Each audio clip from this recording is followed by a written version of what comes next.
डोकं शांत आणि मन प्रसन्न राहण्यासाठी या 4 गोष्टी करा. नंबर 1, जीवनात कितीही मोठं संकट आलं तरी सुद्धा विश्वास ठेवा की तुम्ही त्याला सामोरं जाऊ शकता.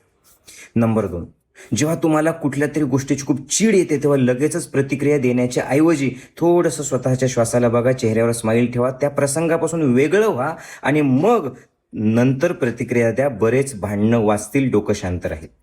नंबर 3, इतरांकडनं कमीत कमी अपेक्षा ठेवा.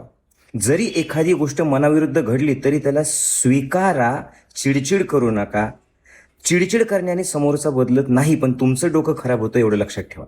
नंबर 4, तुम्हाला व्यर्थ असंच बनवलेलं नाहीये देवाने, काहीतरी कारण आहे. तुम्हाला जीवन परमेश्वराने विनाकारण दिलेलं नाहीये, तुम्हाला भरभरून जगायचं आहे म्हणून परमेश्वराने हे जीवन दिलं एवढं लक्षात ठेवा. आणि आयुष्यातला प्रत्येक क्षण मस्त आनंदात एन्जॉय करा, टेन्शन न घेता अरे जे होईल ते होईल असं म्हणून मस्त हसत हसत जगा. आणि हे रील ऐकतानाच एकदा चेहऱ्यावरती गोड स्माईल ठेवा, यस म्हणा आणि एकदा लास्ट माझ्यासोबत एकदा हसा बरं आणि म्हणा, यस माझं चांगलंच होणार आहे.